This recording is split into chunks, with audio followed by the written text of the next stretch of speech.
আচ্ছা, আমি তাহলে আর না ওয়েট করি, কারণ আমার অলরেডি 10 জন পার্টিসিপেন্ট হয়েছে। যারা ইন করবে তারা ইন করতে পারবে, এখানে ওয়েটিং রুম নেই। ঠিক আছে, সো লাস্ট ক্লাসে আমরা আসলে পড়াশোনা করছিলাম হচ্ছে ক্যাটেগরিক্যাল ডাটা অ্যানালিসিস। যদি দেখতে না পান তাহলে আমাকে একটু বলবেন।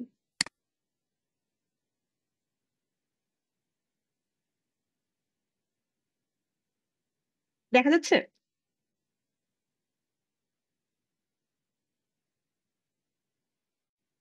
জি ম্যাডাম, দেখা যাচ্ছে। আচ্ছা, আমি একটু রিভিউ করি।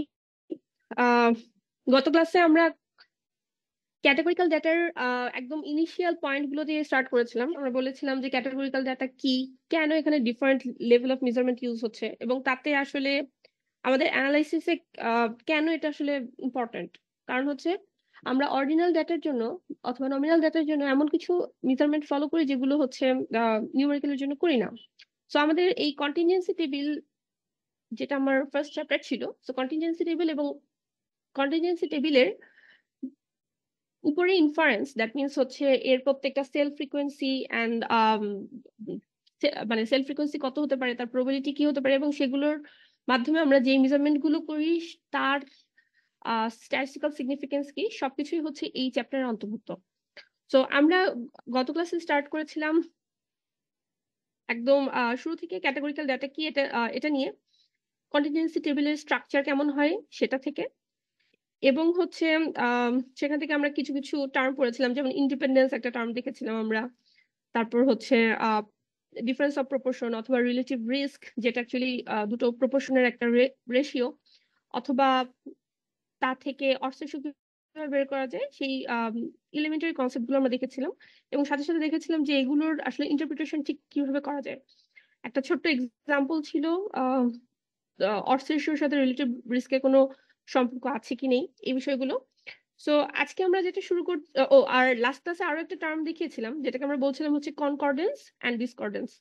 সো কনকর্ডেন্স বলতে আমরা বুঝিয়েছিলাম যে যদি আমাদের কাছে অর্ডিনাল অ্যাসোসিয়েশন থাকে, অর্ডিনাল অ্যাসোসিয়েশন মানে হচ্ছে এমন কোন ক্যাটাগরিক্যাল ভেরিয়েবল যার ক্যাটাগরিগুলোকে একটা ছোট থেকে বড় বা বড় থেকে ছোট আকারে সাজানো যায়, অ্যাসেন্ডিং বা ডিসেন্ডিং ফর্মে অর্ডার করা যায়।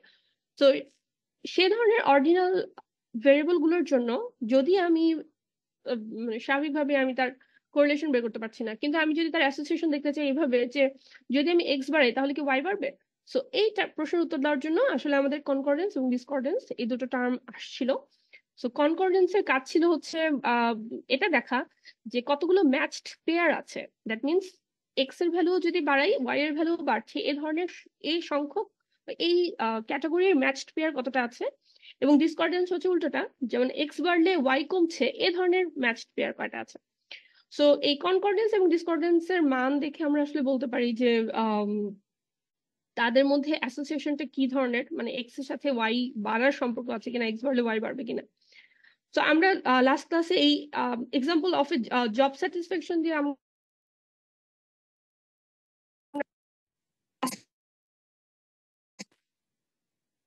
মানে কন্টেন্ট ছিল।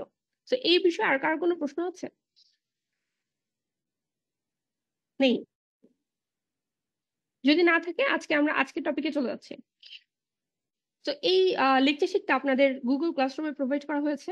গুগল ক্লাসরুমে যারা নেই বা কেউ যদি পরবর্তীতে অ্যাড হতে চায় মানে ক্যাটাগরিক্যাল ক্লাসের জন্য, প্লিজ সিআর যিনি আছেন গুগল ক্লাসরুমে কোডটা একটু কষ্ট করে প্রোভাইড করবেন। আচ্ছা, সো আজকের টপিক আমরা যেখান থেকে স্টার্ট করছি সেটা হচ্ছে গ্যামা। সো এই গ্যামা মেজারমেন্ট আসলে কি বোঝায়, গ্যামা আসলে কি বোঝাচ্ছে? গ্যামা বোঝাচ্ছে যদি এই যে আমরা একটু আগে বললাম কনকর্ডেন্স এবং ডিসকর্ডেন্স, কনকর্ডেন্সের মান কার কত। সো যদি মানে কনকর্ডেন্ট পেয়ার এবং ডিসকর্ডেন্ট পেয়ার বের করাটা আমরা গত ক্লাসে দেখেছি। এখন আমি আমি একটু বড় করি তাহলে মনে হয় আপনাদের দেখতে সুবিধা হবে। এই যে পাই সি বলতে আমরা যেটা বুঝাচ্ছি সেটা হচ্ছে যে কনকর্ডেন্ট পেয়ার পাওয়ার প্রবাবিলিটি বা প্রবাবিলিটি অফ কনকর্ডেন্স, বা পাই ডি বলতে আমরা যেটা বুঝাচ্ছি সেটা হচ্ছে প্রবাবিলিটি অফ ডিসকর্ডেন্স। সো গ্যামা হচ্ছে একটা মেজারমেন্ট যে ফাংশনটা এরকম একটা ফাংশনকে ইন্ডিকেট করে, that means pi C minus pi D divide by হচ্ছে pi C plus pi D, এই দুটো প্রবাবিলিটির ডিফারেন্স এবং হচ্ছে মানে তার অ্যাডিশন, এইটার রেশিওকে আমরা বলছি হচ্ছে গ্যামা। এখন গ্যামার ইন্টারপ্রিটেশন কি? গ্যামার ভ্যালু হতে পারে -1 থেকে +1 পর্যন্ত। গ্যামার ইন্টারপ্রিটেশনটা হচ্ছে এরকম, যদি আমার ডেটাতে এক্স এবং ওয়াই এর মধ্যে ডিসকর্ডেন্সের প্রবাবিলিটি 0 হয়, দ্যাট মিনস আমি যদি এভাবে বলি যে এই যে পাই ডি ইকুয়াল টু 0 হয়, পাই ডি মানে কি? যে probability of finding A ডিসকর্ডেন্ট pair, তাই তো? বা এক্স বাড়লে ওয়াই কমে, এরকম পেয়ার পাওয়ার প্রবাবিলিটি যদি 0 হয়, তাহলে গ্যামার ভ্যালু হচ্ছে 1। আবার গ্যামার ভ্যালু -1 কখন হবে? যদি এই probability of finding a concordant pair, যেটাকে আমরা বলছি যে এক্স বাড়লে ওয়াই বাড়বে, তার প্রবাবিলিটি যদি 0 হয়, তাহলে গ্যামার ভ্যালু হচ্ছে -1। তাহলে আমি কমেন্ট করব কি? যদি আমি -1 পাই গ্যামার ভ্যালু, তখন আমি কমেন্ট করব হচ্ছে যে there is perfect negative association between x and y। অথবা আমি যদি গ্যামার ভ্যালু 1 পাই, তাহলে আমি কমেন্ট করতে পারি এভাবে, সেটা হচ্ছে যে এখানে পারফেক্ট পজিটিভ অ্যাসোসিয়েশন আছে এক্স এবং ওয়াই এর ভেতরে। সো যদি 1 এর কাছাকাছি যায় পারফেক্ট, যদি 0 কাছাকাছি আসে তাহলে নো অ্যাসোসিয়েশন।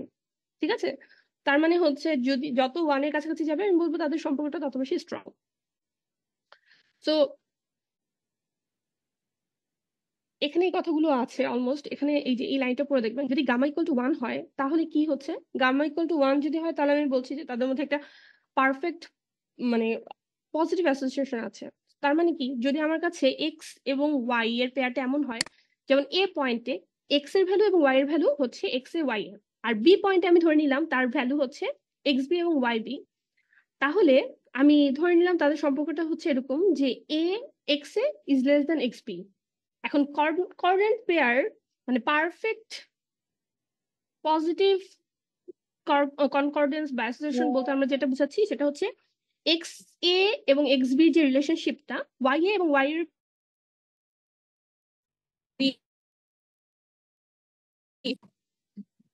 এক্স এ এক্স বি যদি হয়, তাহলে গ্যামা ইকুয়াল টু 1 হলে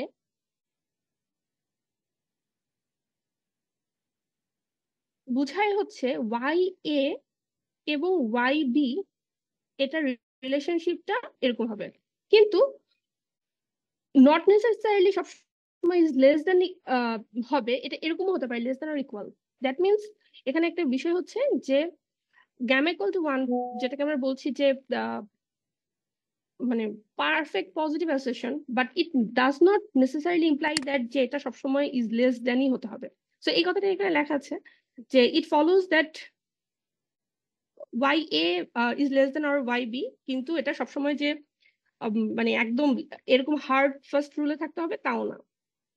সো এই বিষয়ে কিছুটা ফ্লেক্সিবিলিটি আসলে এই গ্যামার ভ্যালুটা আসলে শো করে।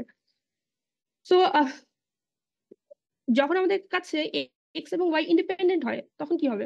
তখন স্বাভাবিকভাবেই যে এক্স বাড়লে ওয়াই বাড়বে বা ওয়াই বাড়লে এক্স বাড়বে, তার কোনো রিলেশনশিপ নাই।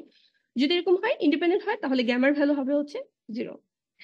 সো এটা একটা মেজারমেন্ট। আরেকটা মেজারমেন্ট হচ্ছে ইউজ কোএফিসিয়েন্ট। ইউজ কোএফিসিয়েন্ট এটার ফর্মুলাটাও কাইন্ড অফ এরকম। এখানেও যেটাকে আমরা বলছি কিউ, এই কিউ -1 থেকে +1 এর ভিতরে হতে পারে। তারপর হচ্ছে কেন্ডেলস টাউ বি বা সোমার্স ডি, এইগুলো এক একটা মেজারমেন্ট। যেমন আমি এখানে একটু ব্যাখ্যা করি। এই যে এখানে সি বলতে যেটা বুঝাচ্ছে, সি বলতে বুঝাচ্ছে হচ্ছে কনকর্ডেন্ট পেয়ার, -ডি হচ্ছে ডিসকর্ডেন্ট পেয়ার।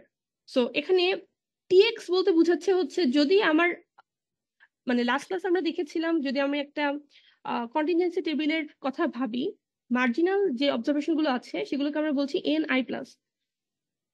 আই এর ভ্যালু 1 2 3 4 অনেক হতে পারে। যদি 2/2 অ্যাসোসিয়েশন মানে 2/2 কন্টিনজেন্সি টেবিল হয়, তাহলে আই এর ভ্যালু 1 2।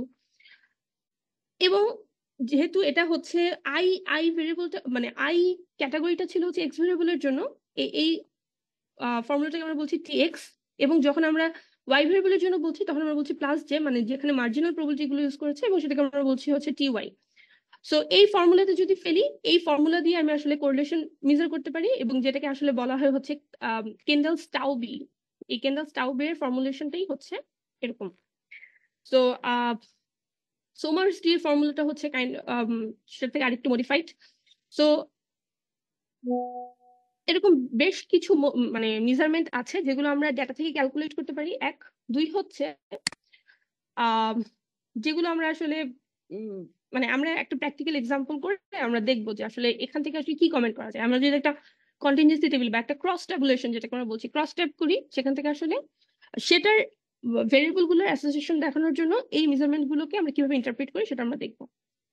সো পরের টপিক হচ্ছে এই ক্যাটেগরিক্যাল ডিস্ট্রিবিউশন, মানে ডেটার জন্য কি ধরনের ডিস্ট্রিবিউশন হতে পারে। আচ্ছা, আপনাদেরকে একটু একতরফা কথা হয়ে যাচ্ছে, আপনাদের আপনাদের একটু রেসপন্স আশা করছি। আমরা বিভিন্ন ধরনের ডিস্ট্রিবিউশন করেছি না, প্রবাবিলিটি এন্ড প্রবাবিলিটি ডিস্ট্রিবিউশন করছে।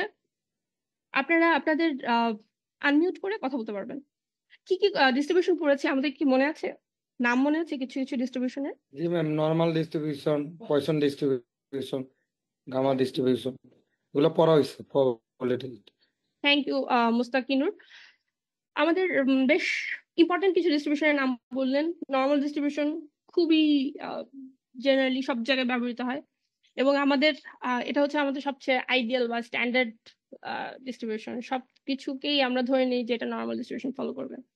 তারপর যদি আমি ডিসক্রিট ডিস্ট্রিবিউশনের কথা বলি, আমাদের বাইনোমিয়াল ডিস্ট্রিবিউশন ছিল, পয়সন ডিস্ট্রিবিউশন ছিল, আর কি কি পড়েছি, জিওমেট্রিক, হাইপার জিওমেট্রিক, তারপর আরো এরকম ইউনিফর্ম। আচ্ছা, বা মাল্টিনোমিয়াল ডিস্ট্রিবিউশন। মাল্টিনোমিয়াল ডিস্ট্রিবিউশন নাম কি আপনারা শুনেছেন? Anyone, junior? ম্যাম সম্ভবত শুনেছি মাল্টিনোমিয়ালটা। আচ্ছা, মাল্টিনোমিয়াল ডিস্ট্রিবিউশনের একটা সহজ এক্সাম্পল বলে দিই। মাল্টিনোমিয়াল ডিস্ট্রিবিউশন কখন হয়? বাইনোমিয়াল আর মাল্টিনোমিয়ালের মধ্যে সম্পর্কটা একদমই মানে একদমই সহজ। সেটা হচ্ছে যে যখন বাইনোমিয়ালে আমরা কি বলছি, আমাদের দুটো আউটকাম আছে, একটা হচ্ছে সাকসেস, একটা হচ্ছে ফেইলুর। কিন্তু এমন যদি হয় যে শুধু সাকসেস আর ফেইলুর না, আরো কিছু আউটকাম আছে, যেমন আমি যদি বলি সাকসেস ফেইলুর টাই, হ্যাঁ মানে এমন হলো যে জিতা অথবা হারা অথবা টাই হয়ে যাওয়া, তার মানে হচ্ছে আমার কাছে দুটো আউটপুট আর নাই, তখন তখন আমরা এটাকে আর বাইনোমিয়াল বলছি না, তখন আমরা এটাকে বলছি মাল্টিনোমিয়াল ডিস্ট্রিবিউশন।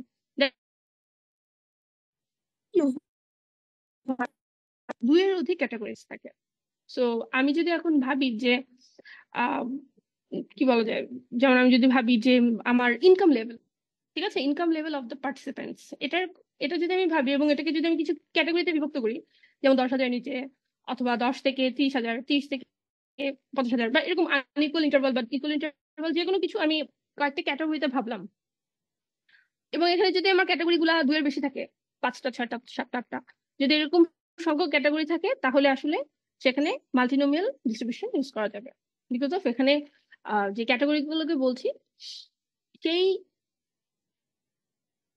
মানে সেই কি বলা যায় নাম্বার অফ আউটকামস আসলে দুইয়ের বেশি। সো চলেন আমরা একটু আবার দেখি যে আমাদের আসলে ক্যাটাগরিক্যাল ডিস্ট্রিবিউশনের জন্য আসলে কি কি ডিস্ট্রিবিউশন ইউজ হয়, মানে ক্যাটাগরিক্যাল ডাটার জন্য। সো ক্যাটাগরিক্যাল ডাটার জন্য সবচেয়ে বেশি যেটা ইউজ হয় সেটা হচ্ছে পয়সন ডিস্ট্রিবিউশন। কেন? তার কারণ হচ্ছে পয়সন ডিস্ট্রিবিউশন আমরা যখন পড়েছিলাম ওই ফার্স্ট সেমিস্টার, পয়সন ডিস্ট্রিবিউশনের এক্সাম্পল বলার জন্য আমরা খুবই বলেছি যে যেটার প্রবাবিলিটি মানে ওকারেন্স, প্রবাবিলিটি অফ ওকারেন্স খুব কম বা প্রবাবিলিটি অফ সাকসেস খুব কম। যেমন ধরেন আমরা বলতাম যে কোন একটা অ্যাক্সিডেন্ট হবে, অনেক গাড়ি পাস হয় কিন্তু অ্যাক্সিডেন্ট হয় কম, দ্যাট মিনস প্রবাবিলিটি ছোট হবে এবং এন এর ভ্যালু অনেক লার্জ হবে। সো এরকম কেসে পয়সন ডিস্ট্রিবিউশন ইউজ হয়। এগুলো আমরা ফার্স্ট সেমিস্টার এগুলো খুব শিখাচ্ছি পড়েছি।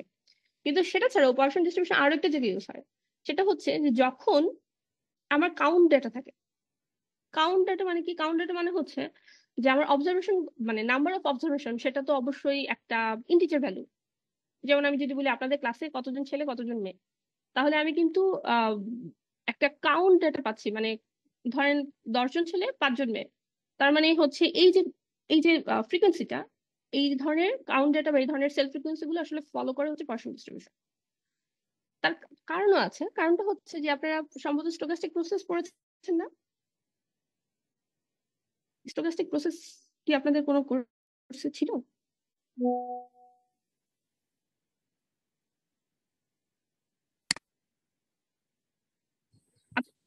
না ম্যাডাম, ছিল না।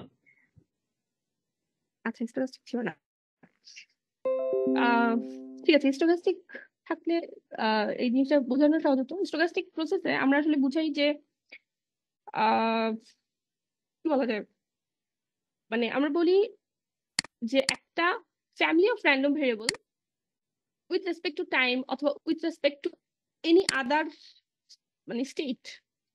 সো যেমন ধরেন আমি একটা এক্সাম্পল দিয়ে বলি, যদি ধরেন একটা হাসপাতালে বা হাসপাতাল না, ধরেন একটা শপিং মলে আমার প্রত্যেক ঘন্টায় কতজন করে মানে ইন করবে, দ্যাট মিনস আমি যদি বলি সকাল 9টা থেকে 10টার ভিতরে কতজন দর্শনার্থী প্রবেশ করবে, 10টা থেকে 11টার ভিতরে কতজন প্রবেশ করবে, এভাবে আমি ধরে নিলাম রাত 8টা পর্যন্ত কতজন প্রবেশ করবে। তো এই ডেটাগুলো বা এই অবজারভেশন গুলো কতজন প্রবেশ করবে পার আওয়ার, এটা একটা family of random variable which মানে চেঞ্জেস ওভার টাইম।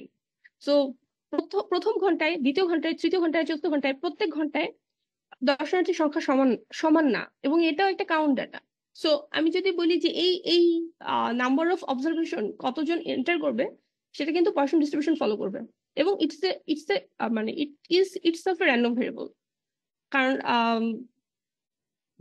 আমরা এইভাবে বলি যে number of such events during a fixed time interval মানে is itself a random variable এবং it has a Poisson distribution.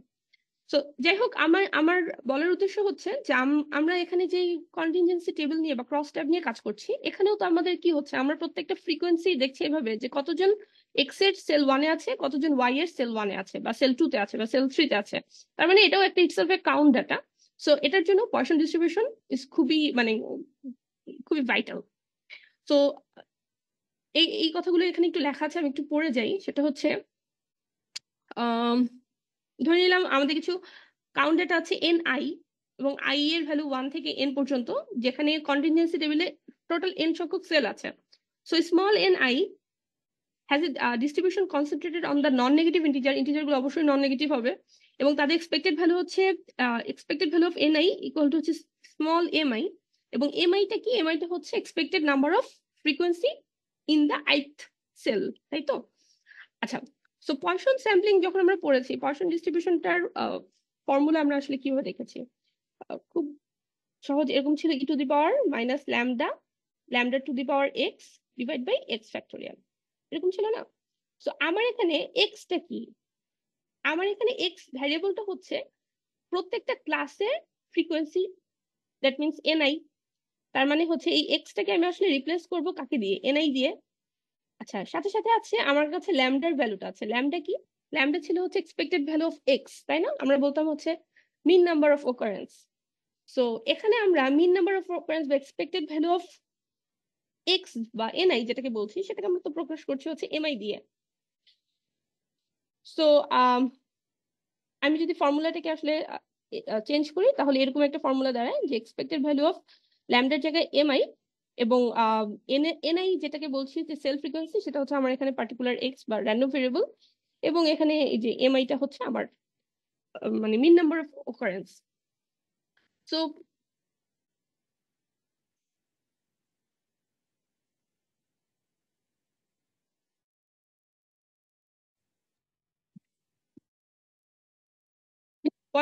ছাড়া ইউজ হতে পারে হচ্ছে মাল্টিনোমিয়াল স্যাম্পলিং বা বাইনোমিয়াল স্যাম্পলিং। কিভাবে? সেটা হচ্ছে যদি আচ্ছা যদি এরকম হয়, যেমন আমরা বলছি যে মানে পয়সনের ক্ষেত্রে প্রত্যেকটা সেলের জন্য কতটুকু ফ্রিকোয়েন্সি ঘটবে, সেই জিনিসটাই হচ্ছে আমার একটা random variable. So total number of মানে অবজারভেশন বা টোটাল নাম্বার অফ স্যাম্পল যেটাকে আমরা বলছি, সেটা নিজেই আসলে একটা র্যান্ডম ভেরিয়েবল। তো এই কেসে এই যে যদি মানে টোটাল স্যাম্পল সাইজ যদি ফিক্স হয়ে যায়, তাহলে সেটা র্যান্ডম ভেরিয়েবল থাকছে না, এবং এনআই যেটাকে আমরা বলছি আমাদের cell frequency in ith class, সেটাও আর পয়সন ডিস্ট্রিবিউশন হচ্ছে না। আচ্ছা, সো এরকম কেসে আমরা যেটা বলছি সেটা হচ্ছে যে সবগুলো সেল ফ্রিকোয়েন্সিকে আমি যদি সাম করি, যেটাকে আমরা বলছি এন, এবং এন আই সংখ্যক অবজারভেশন থাকবে আইতম সেলে, গিভেন দ্যাট মানে প্রবাবিলিটি আছে যে আমার সবগুলো অবজারভেশনকে যোগ করলে আমি ফিক্সড এন পাবো, স্মল এন, ফিক্সড এন পাবো। মানে কি একটা কন্ডিশনাল প্রবাবিলিটি কে আমরা বুঝাচ্ছি সেটা হচ্ছে যে প্রবাবিলিটি দ্যাট একটা পার্টিকুলার এনআই সংখ্যক অবজারভেশন থাকবে সেই পার্টিকুলার সেলে যখন উই আর গিভেন দ্যাট যে টোটাল নাম্বার অফ অবজারভেশন হচ্ছে এন অথবা 100 বা কোন একটা পার্টিকুলার অবজারভেশন মানে পপুলেশনের সাইজ। সো এই কন্ডিশনাল প্রবাবিলিটিটাকে আমরা এভাবে লিখতে পারি এবং আমরা বলছি যে আইতম সেলে এন আই সংখ্যক অবজারভেশন থাকবে যেটা অ্যাকচুয়ালি পয়সন ডিস্ট্রিবিউশন ফলো করে। সো সেইটার ডিস্ট্রিবিউশনের ফর্মটা যদি আমরা লিখি, যদি আইতম সেল মানে কি কয়টা সেল আছে, মোট ক্যাপিটাল এন সংখ্যক সেল আছে, so 1 2 up to capital N সংখ্যক সেল আছে এবং সবগুলো প্রবাবিলিটির মাল্টিপ্লিকেশন। নিচে কি হবে, নিচে হচ্ছে ঠিক সেম জিনিসটি আমরা করছি এইটার জন্য। মানে আমি যদি আমার ধরে নিই আমার প্যারামিটার হচ্ছে এন, মানে সরি ভ্যারিয়েবল হচ্ছে ক্যাপিটাল এন, সেটার জন্য ফর্মুলাটা আমি এভাবে লিখে ফেলতে পারি। সো আলটিমেটলি এখান থেকে আসলে সিম্পলিফাইড করলে কি আসে, এটা হচ্ছে ই টু দি পাওয়ার, এই যে সামনে তো মাল্টিপ্লিকেশন আছে, E to the power summation of M I আসবে যেটা নিচে কাটা যায়, উপরে কি আছে M I to the power N I, নিচে আছে কি summation of M I to the power N divide by হচ্ছে এন ফ্যাক্টোরিয়াল। সো আলটিমেটলি আমরা যদি ধরে নেই এভাবে M I divide by summation of M I to the power হচ্ছে এন, এবং এই মানে কেন এন, কারণ হচ্ছে এই এখানে তো মাল্টিপ্লিকেশন আছে, সবগুলো হচ্ছে সামেশন ফর্মে চলে যাবে। সো এটাকে সিম্পলিফাই করলে এরকম একটা ফর্ম পাবো আমি, এই যে পাই আই মানে হচ্ছে M I divide by summation of M I, এটার ইন টোটাল। সো এই ফর্মটা এটা কি আসলে, এই ফর্মটা হচ্ছে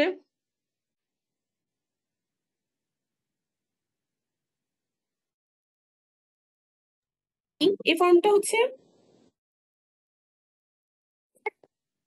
সামেশন অফ এম আই উপরে ইন্টু এম আই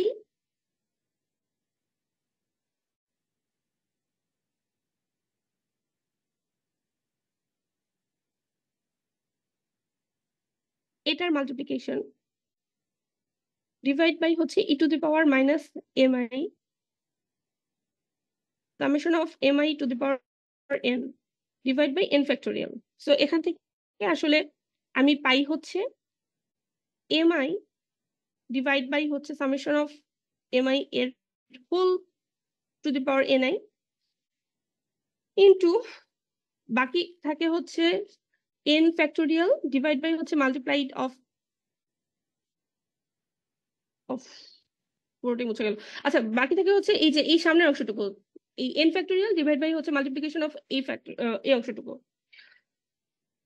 সো এই ফর্মুলাটা আসলে আমাদের কি পরিচিত লাগছে, আমাদের বাইনোমিয়াল ফর্মুলা মানে বাইনোমিয়াল ডিস্ট্রিবিউশন যখন ছিল, বাইনোমিয়াল ডিস্ট্রিবিউশনের ফর্মুলাটা কেমন ছিল আমি একটু সহজে লিখি, ছিল হচ্ছে এন সি এক্স, অথবা এভাবে লিখি P to the power X Q to the power N minus X, এরকম ছিল ফর্মুলাটা।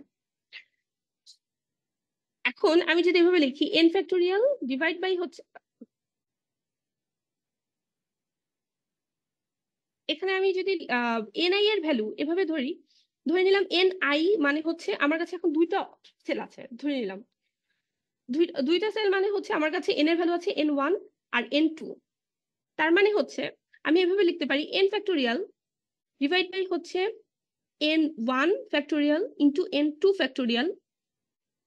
আচ্ছা আরেকটা বিষয় সেটা হচ্ছে আমরা তো বলতে পারি যে এন ইকুয়াল টু হচ্ছে N one plus N two, যেহেতু আমাদের কাছে জাস্ট দুইটাই মানে ফ্রিকোয়েন্সি দুইটাই সেল আছে, তো দুইটা ক্লাসের ফ্রিকোয়েন্সিকে আমরা বলছি এন ওয়ান এবং এন টু, এবং এটা টোটাল করলে এন পাওয়া যাচ্ছে। সো আমরা যেটা করতে পারি আমরা লিখতে পারি হচ্ছে N factorial N one factorial N minus N one factorial into multiplied of, আমি যদি বলি পাই ওয়ান হচ্ছে প্রথম সেলে বা আইতম সেলে মানে থাকার প্রবাবিলিটি বা আইতম সেলে observe probability. So pi one মানে পাই আই আই এর ভ্যালু হচ্ছে ওয়ান, সো এটার ভ্যালু হচ্ছে এন ওয়ান। তারপর হচ্ছে পাই টু যেটাকে আমি লিখতে পারি অ্যাকচুয়ালি পাই ওয়ান মানে one minus pi one to the power হচ্ছে N minus N one. So এই পুরো ফর্মুলাটা দেখে আসলে আমাদের কেমন ফিল হচ্ছে? সিম্পলি আমাদের কাছে বাইনোমিয়ালের ফর্মুলা মনে হচ্ছে না, যেখানে ক্যাপিটাল মানে n1টা মানে হচ্ছে n, সরি n1টা মানে হচ্ছে x। সো আমি এভাবে লিখতে পারি n factorial divide by n মানে x factorial n minus x factorial into p to the power x q to the power n minus x, এরকম টাইপের একটা ফর্মুলা লিখতে পারি। সো আলটিমেটলি মানে মাল্টিনোমিয়াল ডিস্ট্রিবিউশনটা ওই পয়সন থেকে ডিরাইভ করা যায় ফর কন্টিনিউয়াস টেবিল। সো যেটা বলছিলাম, মাল্টিনোমিয়াল টেবিল হচ্ছে বা মাল্টিনোমিয়াল ডিস্ট্রিবিউশন হচ্ছে একটা জেনারেলাইজেশন অফ বাইনোমিয়াল ডিস্ট্রিবিউশন। যদি আমার কাছে n এর ভ্যালু 2 থাকে, দ্যাট মিন্স শুধুমাত্র দুটো আউটকাম থাকে, সাকসেস আর ফেইলুর, সেক্ষেত্রে আমার এই মাল্টিনোমিয়াল বাইনোমিয়ালে কনভার্ট হয়, যেটা আমরা একটু আগে দেখলাম। আর যদি আমার কাছে n এর ভ্যালু বেশি থাকে, 3 থাকে অথবা 6 থাকে, বা i এবং z দুইটারই যদি ভ্যালু থাকে, i এবং z দুইটারই যদি ভ্যালু থাকে, সেক্ষেত্রে আসলে n এর ভ্যালুটা বেরিয়ে যাচ্ছে। সো চলেন আমরা একটু দেখি যে এই বিষয়গুলো আমাদের আসলে কেন কাজে লাগছে, এই ডিস্ট্রিবিউশনটা আসলে আমাদের কেন কাজে লাগছে। কারণ হচ্ছে আমরা কন্টিনজেন্সি টেবিলকে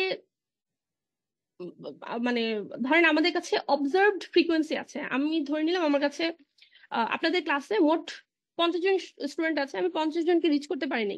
ধরেন 10 জনের উপর আমি ফিট করলাম এরকম একটা কন্টিনজেন্সি টেবিল, যে তাদের স্টুডেন্টদের রিলিজিয়নের সাথে তাদের সিজিপিএ এর কোনো রিলেশন আছে কিনা। সিম্পল। এখন সিজিপিএটাকে আমি বা সিজিপিএ না, আমি ধরে নিলাম যে স্টুডেন্টের পারফরমেন্স গুড, বেটার অথবা গুড, এভারেজ, ব্যাড, আর হচ্ছে তাদের রিলিজিয়ন ধরে নিলাম 3টা বা 4টা।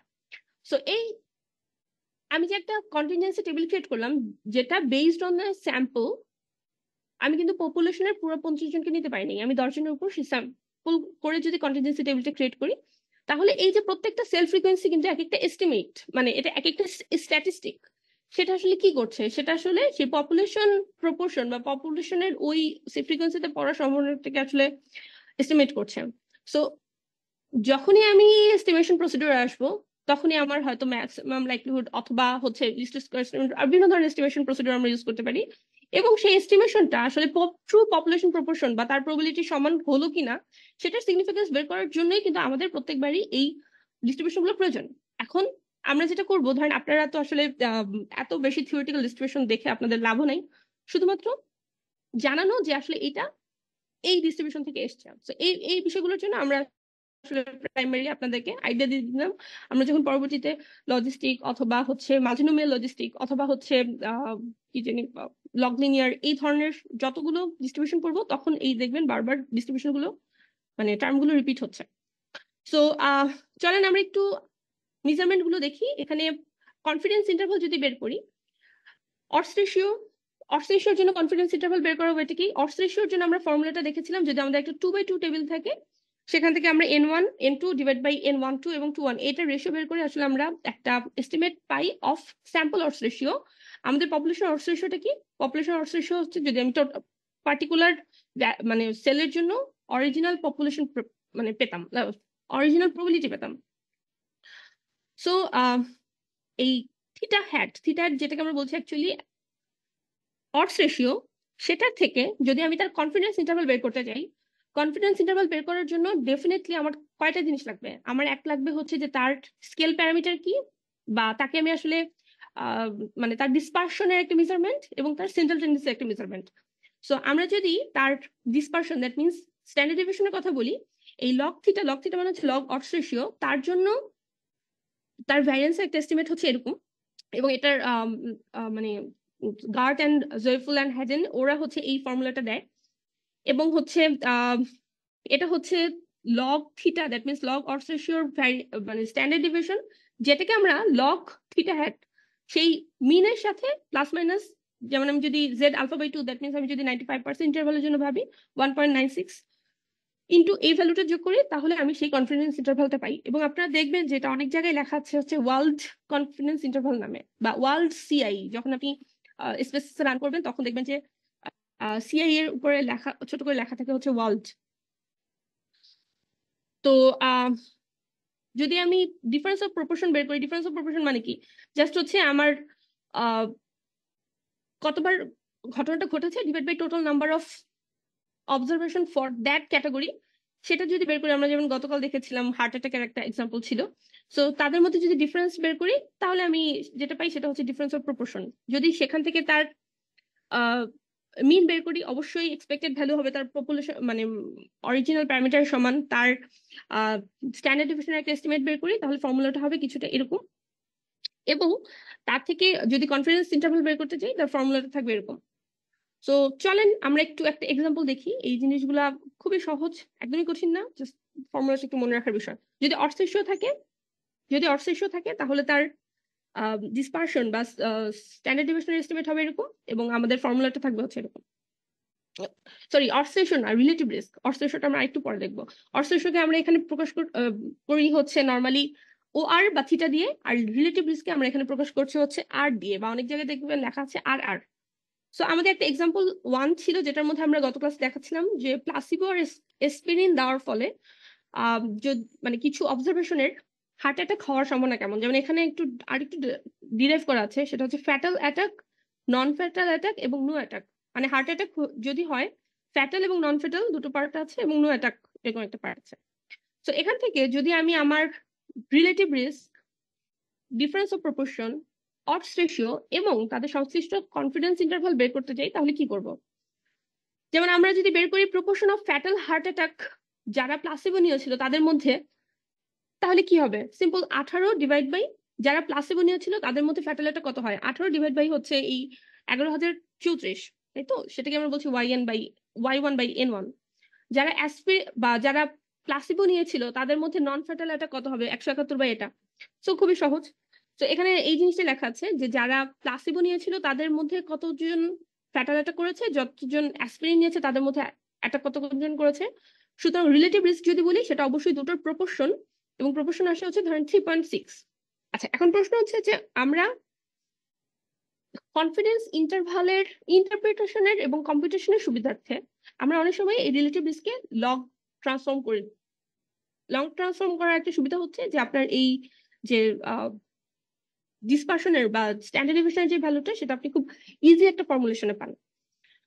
সো এই লগ রিলেটিভ রিস্কের জন্য এই যে স্যাম্পল রিলেটিভ রিস্ক আমি পেয়েছি 3.6। এটা আসলে কি মেজার করে? এটা আসলে মেজার করে হচ্ছে যারা অ্যাসপিরিন নিয়েছে তাদের তুলনায় যারা প্লাসিবো নিয়েছে তাদের 3.6 টাইমস বেশি প্রবাবিলিটি থাকে। সো আমি যদি এটার কনফিডেন্স ইন্টারভালের কথা চিন্তা করি তাহলে কনফিডেন্স ইন্টারভাল আসলে কিভাবে পাবো? এই লগ আর এর কনফিডেন্স ইন্টারভালের জন্য আমরা একটু আগে যে ফর্মুলাটা দেখে আসলাম সেখানে আমি যদি প্রত্যেকটা সেলের ফ্রিকোয়েন্সি বসাই তাহলে এরকম একটা অবজারভেশন মানে এরকম ভ্যালু পাওয়া যাবে 0.505। সেটা থেকে আমি যদি কনফিডেন্স ইন্টারভাল বের করি লগ আর প্লাস মাইনাস 1.96 ইন্টু হচ্ছে সিগমা অফ আর।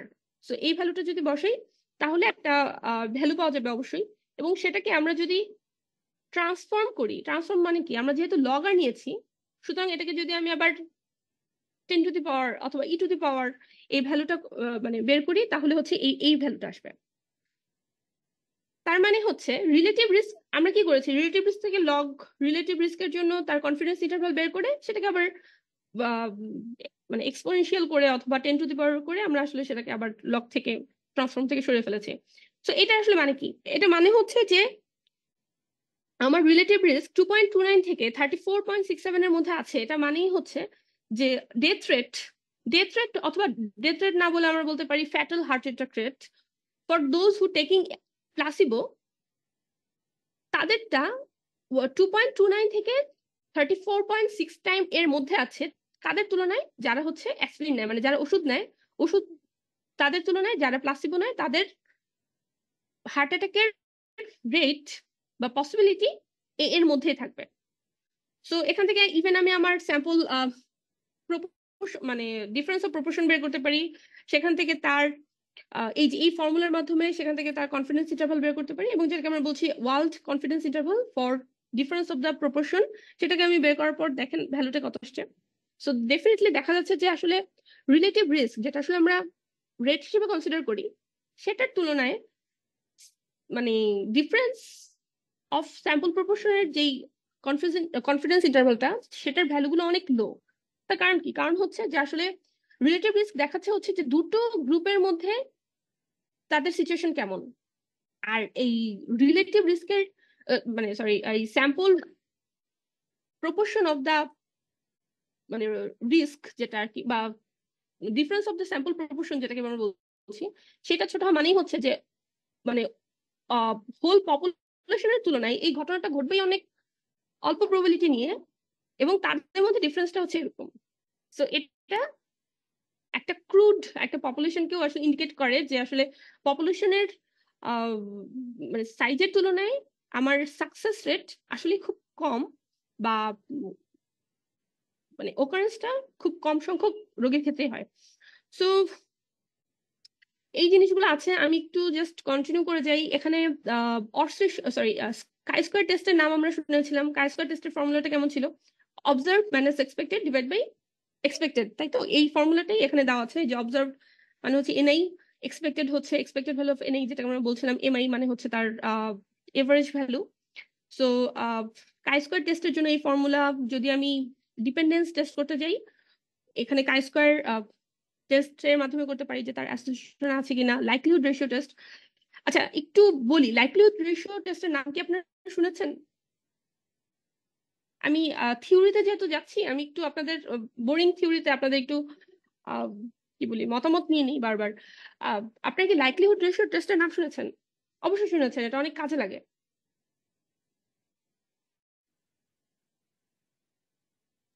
ম্যাডাম আমাকে লাইকলিহুড এস্টিমেশনটা পড়ানো হয়েছিল ইনফারেন্সে, স্ট্যাটিস্টিক্যাল এতটুকু জানি। আচ্ছা, লাইকলিহুড বলতে কি বোঝাই? লাইকলিহুড মানে কি, কেউ কি আমরা বলতে পারি? লাইকলিহুড মানে হচ্ছে প্রবাবিলিটি, ঠিক আছে? সহজ কথা, লাইকলিহুড মানেই হচ্ছে প্রবাবিলিটি। লাইকলিহুড রেশিও টেস্ট এটা আপনারা অনেক জায়গায় পাবেন, দেখবেন ছোট করে লেখা থাকে এলআর টেস্ট। যেখানে যেখানে গুডনেস অফ ফিটের আপনি একটা মডেল রান করলেন, একটা মডেল ফিট করলেন, সেই মডেলটা ফিট করার জন্য বা সেই মডেলটা আসলে কতটুকু ভালো হলো, সেই গুডনেস অফ ফিটের টেস্টে সব জায়গায় দেখবেন যে ছোট করে লেখা থাকে এলআর টেস্ট। এলআর টেস্ট মানেই হচ্ছে likelihood ratio test. Likelihood ratio মানে কি? মানে হচ্ছে দুটো প্রবাবিলিটি রেশিও। আচ্ছা, দুটো প্রবাবিলিটি, তাহলে কোন দুইটা প্রবাবিলিটি? কোন দুইটা প্রবাবিলিটি? ফার্স্টে হচ্ছে আমরা একটা নাল হাইপোথিসিস সেট করে নিই, যেটাকে আমরা বলি হচ্ছে এইচ নট। আমরা ধরে নেই যে নাল হাইপোথিসিস ট্রু, তার প্রবাবিলিটি থাকে নিউমারেটরে। আরেকটা ধরে নেই হচ্ছে অল্টারনেটিভ হাইপোথিসিস, ধরে নিলাম হচ্ছে অল্টারনেটিভ হাইপোথিসিস ট্রু, তাহলে তার প্রবাবিলিটি থাকবে হচ্ছে ডিনোমিনেটরে। এখন এই যে রেশিওটা আমরা পাচ্ছি, সেই রেশিওটাকে আমরা বলি হচ্ছে এলআর বা লাইকলিহুড রেশিও। আচ্ছা, এখন প্রশ্ন হচ্ছে, তার মানে লাইকলিহুড রেশিওর জন্য যেমন জি স্কয়ার, বা লাইকলিহুড রেশিওর জন্য মানে যে মেজারমেন্ট গুলো থাকবে, যেমন আমরা অনেক সময় দেখা হচ্ছে মানে ল্যামডা দিয়ে লাইকলিহুড রেশিওকে ইন্ডিকেট করা হয়। সুতরাং যার যার প্রবাবিলিটি যত বেশি, ল্যামডার ভ্যালু তত বাড়তে থাকবে। সিম্পল, আমি যদি বলি যে ল্যামডা বা এল আর ইকুয়াল টু হচ্ছে উপরে আছে হচ্ছে আমার নাল হাইপোথিসিস ট্রু হবে তার প্রবাবিলিটি, নিচে আছে হচ্ছে অল্টারনেটিভ হাইপোথিসিস ট্রু হবে তার প্রবাবিলিটি। সুতরাং আমার মানে এলআর এর এই রেশিওটার ভ্যালু যদি বড় হয়, তার মানে কার প্রবাবিলিটি বড়? নাল হাইপোথিসিস ট্রু হবে তার প্রবাবিলিটি বড়, সুতরাং নাল হাইপোথিসিস জিতে গেল। যদি আমার অল্টারনেটিভ হাইপোথিসিস ঠিক হয়, ট্রু হয়, তার প্রবাবিলিটি যদি বেশি হয়, তাহলে কি হবে? তার মানে হচ্ছে আমার এই ল্যামডার ভ্যালুটা তত বেশি স্মলার হতে থাকবে, ঠিক আছে? সো আমাদের এই কন্টিনজেন্সি টেবিলেও ঠিক সেম ওয়েতে আমরা মানে লাইকলিহুড রেশিওর ভ্যালু দেখেও কিন্তু কমেন্ট করতে পারি যে আমার আসলে মডেল মানে এস্টিমেশনটা কেমন হলো। আমি এই পুরো জিনিসটা এখানে একটু লেখা আছে, আমি একটু জাস্ট একটু ডিসক্রাইব করে যাই। অনেক বেশি থিওরি আপনাদের আসলে জানার প্রয়োজন নেই, কিন্তু থিওরি জানা থাকলে পরবর্তীতে যেই মডেলগুলো আমরা দেখাবো ওখানে আমাদের রেফার করতে সুবিধা হবে। যেমন এখানে বলা আছে যে আচ্ছা, লাইকলিহুড রেশিও হচ্ছে একটা জেনারেল পারপাস, আচ্ছা general purpose way of testing A null hypothesis H not against an alternative hypothesis H1। তার মানে কি? মানে হচ্ছে আমরা যেটা করি, আমরা হচ্ছে নাল হাইপোথিসিস এবং অল্টারনেটিভ হাইপোথিসিসকে ট্রু ধরে নিয়ে তার ম্যাক্সিমাম লাইকলিহুড মানে লাইকলিহুডকে ম্যাক্সিমাম করি। সেটা কিভাবে কাজ করি আমরা হচ্ছে একটু দেখাই। সেটা হচ্ছে আমরা যখন মাল্টিনোমিয়াল স্যাম্পলিং দেখাচ্ছিলাম কন্টিনজেন্সি টেবিলের জন্য, আমাদের প্রবাবিলিটি ছিল হচ্ছে pi I J to the power N I J. মানে কি? মানে হচ্ছে যে আই এক্স এর আইতম ক্যাটাগরিতে এবং ওয়াই এর জেতম ক্যাটাগরিতে কোন একটা অবজারভেশন করবে, তার প্রবাবিলিটি হচ্ছে পাই, ঠিক আছে? সো সবগুলো প্রবাবিলিটিকে আমি যদি গুণ করি, মানে কার্নেলটা কিন্তু ওরকমই ছিল। সো এরকম মানে যদি আমার নাল হাইপোথিসিস আমি এভাবে ধরে নেই যে নাল হাইপোথিসিস হচ্ছে independent X and Y are independent, মানে দুটো ভেরিয়েবল হচ্ছে, দুটো ক্যাটাগরিক্যাল ভেরিয়েবল হচ্ছে ইন্ডিপেন্ডেন্ট, সুতরাং তাদের জয়েন্ট প্রবাবিলিটি হচ্ছে এরকম। সো এখানে লেখাও আছে যে under null hypothesis of independence, যেখানে পাই আই জে মানেই হচ্ছে তাদের মার্জিনাল প্রবাবিলিটির গুণফলের সমান, তাদের জয়েন্ট প্রবাবিলিটি তাদের মার্জিনাল প্রবাবিলিটির গুণফলের সমান। সুতরাং এই লাইকলিহুড ম্যাক্সিমাম হবে কখন? মানে নাল হাইপোথিসিসের জন্য ম্যাক্সিমাম লাইকলিহুড আমি কিভাবে পাবো? যখন আমি তার ম্যাক্সিমাম লাইকলিহুড এস্টিমেটর বের করবো, এবং ম্যাক্সিমাম লাইকলিহুড এস্টিমেটর বের করে আমরা দেখেছি যে তার প্রবাবিলিটি বের করার জন্য আমরা তার মার্জিনাল প্রবাবিলিটি এবং হচ্ছে টোটাল প্রবাবিলিটিকে বা মানে কি বলা যায় observation in the marginal cell divide by তার টোটাল সেল বা টোটাল নাম্বার অফ অবজারভেশন, সেটা রেশিও বের করলে আমি তার প্রবাবিলিটি পেয়ে যাচ্ছি। সো এটা হচ্ছে ওই পার্টিকুলার সেলের জন্য তার ম্যাক্সিমাম লাইকলিহুড এস্টিমেটর। সো আমি যেটা করতে পারি নাল হাইপোথিসিসের আন্ডারে আমি তার লাইকলিহুডকে এভাবে লিখতে পারি, যেহেতু আমরা বলছি যে দুটোই হচ্ছে independent, so pi I J K আমরা এভাবে লিখেছি। সো আলটিমেটলি এটাকে লেখা যায় দুটো রেশিও, এবং আরো সহজ করে এভাবে লেখা যায়। সো এই লাইকলিহুডটা আসলে কার? এই লাইকলিহুডটা হচ্ছে যখন নাল হাইপোথিসিস ট্রু হয়। অল্টারনেটিভ হাইপোথিসিস কি? অল্টারনেটিভ হাইপোথিসিস হচ্ছে না, মানে এক্স আর Y are not independent, that means X এবং ওয়াই এর জন্য অ্যাসোসিয়েশন আছে। যদি অ্যাসোসিয়েশন থাকে তাহলে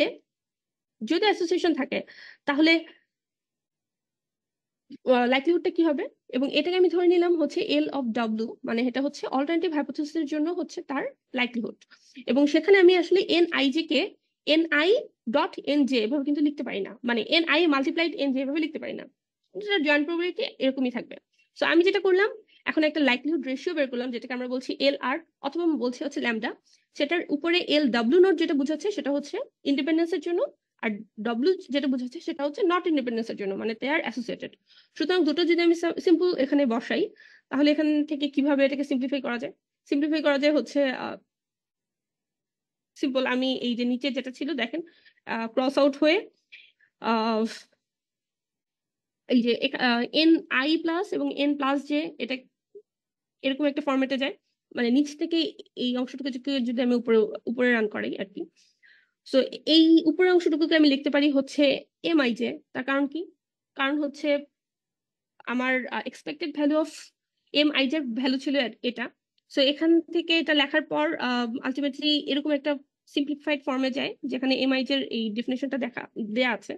সো সিম্পল বিষয়টা হচ্ছে যে আমি যদি ল্যামডা বের করি, সেই ল্যামডার ফর্মুলেশনটা বা এল আর বের করি, এল আর ফর্মুলেশনটা এরকম। তার মানে হচ্ছে এক্সপেক্টেড ভ্যালু ডিভাইড বাই হচ্ছে observe value two the power হচ্ছে এনআই বা অবজার্ভ ভ্যালু। সো এটাকে আমরা বলি হচ্ছে উইলস ল্যামডা। অনেক জায়গায় দেখবেন লেখা আছে উইলস ল্যামডা অথবা জি স্কোয়ার, যে কোনোটাই লেখা হতে পারে। তো জি স্কোয়ার ইকুয়াল টু হচ্ছে -2 লগ ল্যামডা, এবং এই ভ্যালুটা এবং এই প্রত্যেকটা সেলের জন্য আমি আসলে এই ভ্যালুটা বের করে ফেলতে পারি। তো প্রত্যেকটা সেলের জন্য যদি আমি এই ভ্যালুটা বের করি, তাহলে জি স্কোয়ারের একটা ভ্যালু পাওয়া যায়। সেই জি স্কোয়ারের ভ্যালু যত, যেমন এই একটা প্রবলেমের জন্য জি স্কোয়ারের ভ্যালু পাওয়া গেছে হচ্ছে 73.2। জি স্কোয়ারের ভ্যালু যত বড়, সেটা আসলে তত বেশি ইন্ডিকেট করছে হচ্ছে নাল হাইপোথিসিস, মানে হচ্ছে ইন্ডিপেন্ডেন্সের দিকে। আর যত ছোট তত আসলে ইন্ডিকেট করছে যে alternative hypothesis true, that means তাদের মধ্যে অ্যাসোসিয়েশন আছে। সো আমাদের এখানে একটা ছোট প্রবলেম মানে এক্সাম্পল ছিল, এক্সাম্পলটা একটু দেখাই। এখানে এক্সাম্পলটা ছিল হচ্ছে যে কিছু স্টুডেন্ট তারা গডকে বিলিভ করে কিনা, এবং তাদের মানে কিছু স্টুডেন্ট না, কিছু পিপল যারা গডকে বিলিভ করে এবং তাদের হাইয়েস্ট একাডেমিক ডিগ্রি কেমন। যেমন হাইপোথিসিসটা এরকম হতে পারে যে ইজ দেয়ার এনি অ্যাসোসিয়েশন, যে যারা যত বেশি একাডেমিক ডিগ্রি অর্জন করে তারা তত গডের বিলিফ থেকে সরে যায়, অথবা যারা যত কম পড়াশোনা করে তারা মানে সৃষ্টিকর্তার বিলিফে থাকে। এরকম একটা প্রবলেম নিয়ে আমি যদি একটা ক্রস স্টেপ করি, এই যেখানে দেখেন তিনটা ক্যাটাগরি আছে, লেস দেন হাই স্কুল আর জুনিয়র স্কুল এবং গ্রাজুয়েট, ঠিক আছে। এবং এই বিলিফ ইন গডকেও আমরা অ্যাসেন্ডিং অর্ডার সাজাতে পারি, যে don't believe, no way to find out, some higher power, বা বিলিভ বাট ডাউটস, এরকম অনেকগুলো ক্যাটাগরি আছে। সো আমার এখানে এই ভ্যালুগুলো আসলে এখানে দেয়া নেই, এখানে আরো কিছু ভ্যালু ছিল যেগুলো আমি আসলে তুলতে পারিনি। সো এটা হচ্ছে অ্যাকচুয়ালি একটা 3/6 একটা ক্রস স্টেপ। এবং প্রত্যেকটার জন্য দেখেন মার্জিনাল প্রবাবিলিটি আছে। এবং এই মার্জিনাল প্রবাবিলিটি গুলো দিয়ে আসলে আমরা কি করব? এই মার্জিনাল প্রবাবিলিটি গুলো দিয়ে আমরা প্রত্যেকটার জন্য তার কাই স্কোয়ারের ভ্যালু বের করতে পারি। কাই স্কোয়ার মানে observe minus expected divide by তার এক্সপেক্টেড এর ভ্যালু, সেইগুলো বের করতে পারি। তারপর হচ্ছে জি স্কোয়ারের ভ্যালু বের করতে পারি এই ফর্মুলাতে বসিয়ে। এই প্রত্যেকটা NIJ মানে প্রত্যেকটা সেলের জন্য অবজার্ভড ভ্যালু প্লাস হচ্ছে তার অবজার্ভ ভ্যালু ডিভাইড বাই হচ্ছে MIJ। MIJ কি? MIJ হচ্ছে ওই পার্টিকুলার সেলের জন্য তার মার্জিনাল ভ্যালু দুটোর মানে মার্জিনাল প্রবাবিলিটি দুটোর গুণফল ডিভাইড বাই হচ্ছে n। এটা তাহলে কি বের করব? যদি আমি 1 এর জন্য MI বের করতে চাই সেটা কি হবে? 60 ইন্টু হচ্ছে 335 ডিভাইড বাই হচ্ছে 2000। অথবা যদি আমি এইটার জন্য MI বের করতে চাই, MI মানে MIJ বের করতে চাই, MIJ মানে হচ্ছে এটার জন্য M12, তাহলে বের করতে হবে কি 95 ইন্টু হচ্ছে 335 ডিভাইড বাই 2000। এভাবে প্রত্যেকটা অবজারভেশনের জন্য আমি যদি বের করি প্রত্যেকটা সেলের জন্য, আমি প্রত্যেকটা ভ্যালু এখানে বসিয়ে একটা জি স্কোয়ারের ভ্যালু পাবো। আচ্ছা, এখন প্রশ্ন হচ্ছে আমাদের নাল হাইপোথিসিসটা হচ্ছে যে তাদের মধ্যে কোনো অ্যাসোসিয়েশন নাই বিলিভ ইন গড এবং এডুকেশনের মধ্যে, আর অল্টারনেটিভ হচ্ছে যে আছে। সো আমরা কাই স্কোয়ারের প্রত্যেকটা অবজারভেশনের মধ্যে যদি পুট করি, আলটিমেটলি এখানে পেয়েছি 76.1, এখানেও পেয়েছি 73.2। আচ্ছা, সো আমাদের ক্রিটিক্যাল ভ্যালুজ এর সাথে কম্পেয়ার করতে হবে। কাই স্কোয়ারের জন্য তার ক্রিটিক্যাল ভ্যালু কত হবে? কাই স্কোয়ারের জন্য তার ক্রিটিক্যাল ভ্যালু হবে হচ্ছে IJ-1। দ্যাট মিনস এখানে অলরেডি এটা লেখা আছে, আমি একটু জাস্ট একটু দেখাই। এই যে পিয়ারসন কাই স্কোয়ারের জন্য তার তার মানে ডিগ্রিজ অফ ফ্রিডমের ভ্যালু হবে হচ্ছে IJ-1 মাইনাস হচ্ছে I-1 minus J-1 equal to এত। সো IJ-1 এখানে আমাদের জন্য I এর ভ্যালু ছিল হচ্ছে 3 আর J এর ভ্যালু ছিল 1 2 3 4 5 6। সো 3 ইন্টু 6 মাইনাস হচ্ছে 1 ইন্টু এই যে এই ফর্মুলাটা দেখুন, মাইনাস হচ্ছে 2 মাইনাস হচ্ছে 5, এই পুরো ভ্যালুটা যদি বের করি তাহলে সেটার জন্য আসে হচ্ছে 10। সেটা হচ্ছে কাই স্কোয়ার ডিগ্রিজ অফ ফ্রিডম। এবং জি স্কোয়ারের জন্য তার ডিগ্রিজ অফ ফ্রিডম হচ্ছে I-1 ইন্টু J-1, সো সেটার জন্য 10। সো আমরা যদি ক্যালকুলেটেড ভ্যালুর সাথে জাস্ট কম্পেয়ার করে দেখি, এই ক্যালকুলেটেড ভ্যালু আর ট্যাবুলেটেড ভ্যালুর চেয়ে অবশ্যই বড়। তো আমরা জানি যে এই ধরনের কেসে আমরা কি কমেন্ট করি যে there is মানে বা নাল হাইপোথিসিসটা is rejected. So null hypothesis যদি রিজেক্ট হয় তখন আমরা বলবো যে there is association between these two variable x and y। ঠিক এই টেস্টটা আমরা জি স্কোয়ার বা LR দিয়েও করতে পারি। আমরা LR এর ভ্যালুও মানে LR এর ভ্যালুর জন্য মেইনলি আমরা যেটা করি সেটা হচ্ছে তার পি ভ্যালু দেখি, এবং পি ভ্যালু দেখে তারপর আমরা কমেন্ট করি যে হচ্ছে সেটা কি সিগনিফিকেন্ট বা সিগনিফিকেন্ট কিনা। সো মোটামুটি এটা হচ্ছে একটা খুব ছোট্ট একটা মানে প্রবলেম। চলেন আমরা এই প্রবলেমটাকে আসলে কিভাবে SPSS এ রান করতে পারি সেই জিনিসটা দেখি। আপনারা কি মানে এতক্ষণ যা পড়েছি বিষয়গুলো খুবই সহজ, আপনারা কি বুঝেছেন টোটালি? জি আমি ম্যাডাম, কি বেশি দ্রুত বুঝতে পেরেছি বলেছি? বুঝতে পেরেছি।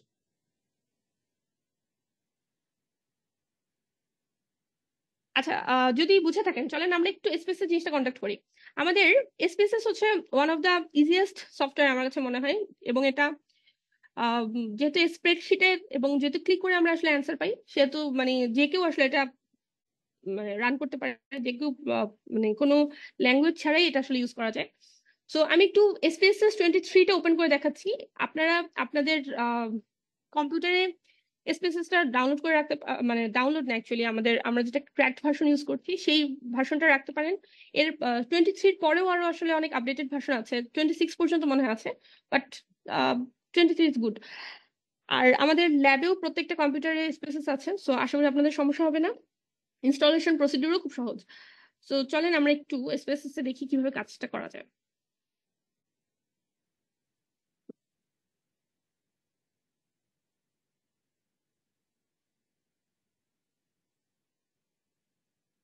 আচ্ছা, সো আমাদের একটা স্প্রেডশিট ওপেন হয়েছে, দেখেন এখানে দুটো ভিউ আছে, একটা হচ্ছে ডেটা ভিউ আর একটা হচ্ছে variable view. So variable view কি করে আর ডেটা ভিউ কি করে? ভেরিয়েবল ভিউতে যেটা হয় সেটা হচ্ছে আমরা আগে আমাদের ভেরিয়েবল গুলোকে আসলে ডিফাইন করে নেই। যেমন আমার ধরে নিলাম আমার কাছে দুটো ভেরিয়েবল আছে, এক্স এবং ওয়াই, এবং দেখেন অটোমেটিক্যালি ওরা টাইপ গুলো দিয়েছে হচ্ছে নিউমারিক। আমি ধরে নিলাম, আমি যেহেতু ক্যাটাগরিক্যাল নিয়ে কাজ করছি, আমি এই ভেরিয়েবলটা ক্যাটাগরিক্যাল হিসেবে রাখছি, মানে স্ট্রিং হিসেবে রাখছি। সো ওয়াই কেও আমি স্ট্রিং হিসেবে রাখছি যেহেতু এটা ক্যাটাগরিক্যাল। সো এখানে লেবেলিং করে নিতে পারবো আমি, যেমন নেমের ক্ষেত্রে অনেক রেস্ট্রিকশন আছে, আমি অনেক বড় নাম ইউজ করতে পারবো না, নামের মাঝখানে স্পেস ইউজ করতে পারবো না, ডট দিতে পারবো না, আর অনেক কিছু আছে। এই কারণে আমরা আসলে নামটাকে খুবই সংক্ষিপ্ত জাস্ট 8টা ক্যারেক্টার ভিতরে রাখি, এবং হচ্ছে লেবেলিং এ আমি আসলে অনেকখানি ডিসক্রাইব করে নিতে পারবো এক্স এবং ওয়াই সম্পর্কে। এখানে আপনার যা লেভেলিং থাকবে, মানে ভেরিয়েবলটার যে নাম থাকবে সেটা আপনি এখানে লিখে নিতে পারবেন। তারপর ভ্যালুসটা বেশ ইম্পর্টেন্ট। যেমন এখানে আমি ধরে নিলাম আমার এক্স এর ভ্যালু গুলো 1 2 3 4 5 এরকম আছে। সো আমি দিলাম হচ্ছে ভ্যালুস 1। আমি ধরে নিলাম এখানে অবজারভেশন গুলো হচ্ছে এরকম, ধরেন ফার্স্ট ক্যাটাগরি কি দেওয়া যায়, আমি রিলিজনই ধরলাম মুসলিম বা ইসলাম। ধরেন সেকেন্ড ক্যাটাগরিকে আমি দিলাম হচ্ছে ধরেন হিন্দু। থার্ড ক্যাটাগরি, এভাবে আরো অনেক কিছু দিতে পারি। ঠিক সেম ওয়েতে এটার জন্য যেহেতু আমি ক্যাটাগরিক্যাল ভ্যারিয়েবল বলছি, যতগুলো ক্যাটাগরি আমার থাকবে সেগুলোকে আমি যদি সংখ্যায় মার্কিং করি, অবশ্যই এগুলো 1 2 3 4 যা থাকবে আমি সেগুলোকে লেবেলিং করে আমি সেগুলো মানে অবশ্যই ডিফাইন করে নিব। যেমন এখানে আমি ধরে নিলাম এটা ধরে নিলাম ধরেন বি, জাস্ট অ্যাড করে আমি ওকে দিয়ে দিচ্ছি। So this are my values.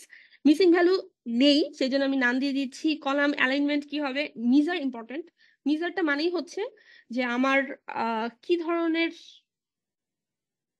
Measurement follow করবে। যেমন আমি যেহেতু এখানে স্ট্রিং দিয়েছি, সেই জন্য ওরা আমাকে অলরেডি নমিনাল আর অর্ডিনাল দেখাচ্ছিল। আমি যদি এটা নিউমারিক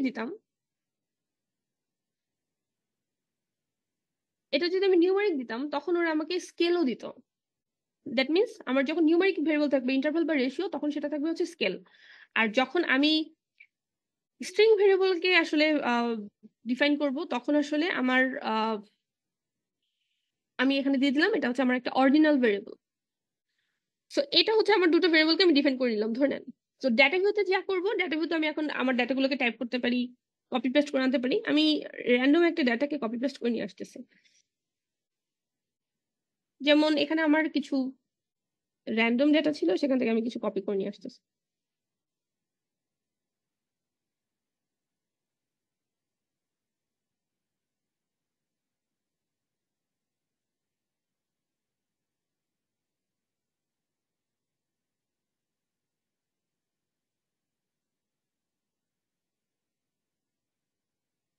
সো আমি একটা এক্সেল শিট থেকে অল্প কিছু ডাটা কপি করে নিয়ে আসছি।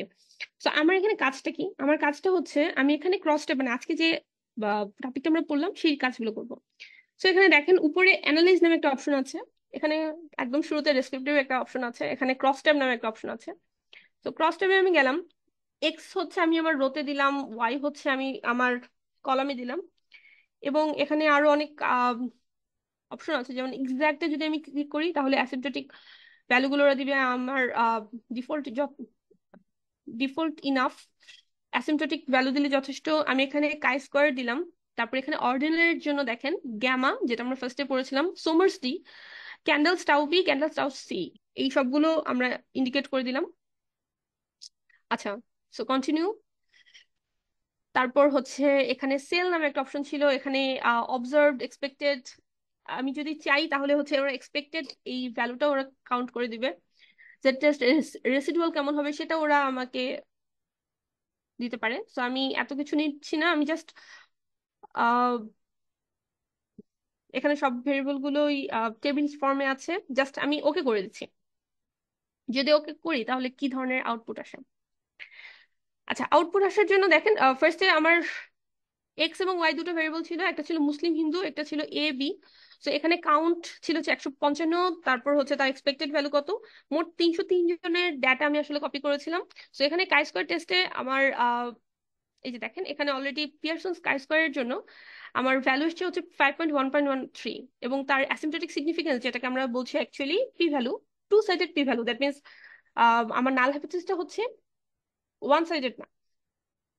মানে ইজ নট ইকুয়াল। সো এটার ভ্যালু হচ্ছে 0.024।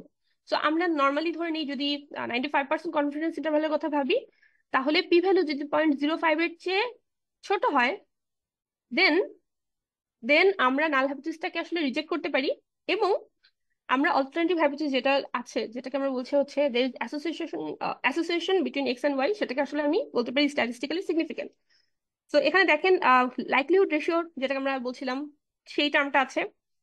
তারপর হচ্ছে ফিশার এক্সাক্ট টেস্ট। তো লাইকলিহুড রেশিওর জন্য দেখেন আমরা ভ্যালু পেয়েছি 0.021, সুতরাং এটাও স্ট্যাটিস্টিক্যালি সিগনিফিকেন্ট।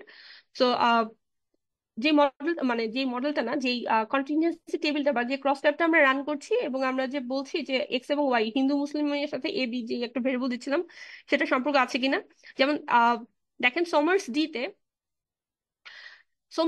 একটু আগে আমরা পড়েছিলাম যে কতগুলো কনকর্ডেন্ট কতগুলো ডিসকর্ডেন্ট পেয়ার আছে, তার উপর বেস করে আমাদের একটা অ্যাপ্রক্সিমেশন দেয় যে এক্স বাড়লে ওয়াই বাড়ে কিনা। সো আমরা এই সোমার্স ডিতেও আমরা দেখতে পাচ্ছি যে হচ্ছে আহ উম, তার মানে সেটা অ্যাপ্রক্সিমেটলি সিগনিফিকেন্ট বা স্ট্যাটিস্টিক্যালি সিগনিফিকেন্ট রেজাল্ট শো করে, প্রত্যেকটি 0.05 এর চেয়ে ছোট।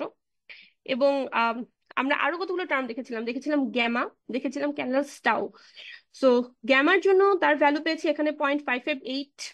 আপনারা ফর্মুলাটা অবশ্যই লেকচার থেকে দেখবেন। এখানে তার সিগনিফিকেন্স মানে পি ভ্যালু যেটা বলছি, সেটাও 0.5 এর মানে 0.5 এর চেয়ে ছোট।